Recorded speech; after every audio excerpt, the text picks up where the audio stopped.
ఇంగ్లాండ్తో test సిరీస్లో భారత్ బోనీ కొట్టింది. తొలి టెస్ట్లో గెలిచే స్థితి నుంచి ఓడిపోయిన టీమిండియా రెండవ టెస్ట్లో మాత్రం పట్టు వదలలేదు. బ్యాటర్లు రాణించడంతో ఆతిథ్య జట్టు ముందు భారీ స్కోర్ చేసింది. ఆ తర్వాత బౌలర్లు రాణించడంతో 336 పరుగుల తేడాతో ఘన విజయం సాధించింది.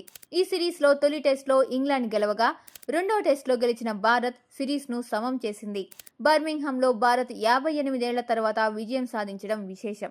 ఓవర్ నైట్ స్కోర్ 72/3తో చివరి రోజు ఆట ప్రారంభించిన ఇంగ్లాండ్ ఏ దశలోనూ పోటీ ఇవ్వలేకపోయింది.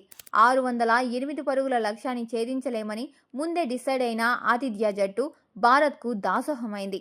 ఆట ప్రారంభమైన కాసేపటికే హోలీ పోస్ హ్యారీ బ్రూక్ను ఆకాశ్దీప్ బుట్టలో వేసుకున్నాడు. లంచ్కు ముందు వాషింగ్టన్ సుందర్ బౌలింగ్లో బెన్ స్టోక్స్ అవుట్ అయ్యాడు. రెండో సెషన్లో ఇంగ్లాండ్ ఇన్నింగ్స్ ముగిసింది. నిజానికి ఇంగ్లాండ్ ఇంకాస్త ముందుగానే ఆలౌట్ కావాల్సింది. కానీ తొలి ఇన్నింగ్స్లో సెంచరీ చేసిన జేమీ స్మిత్ రెండో ఇన్నింగ్స్లోనూ నిలబడ్డాడు. 99 పరుగుల్లో 88 పరుగులు చేసి రెండో ఇన్నింగ్స్లో ఇంగ్లాండ్ తరపున టాప్ స్కోరర్గా నిలిచాడు.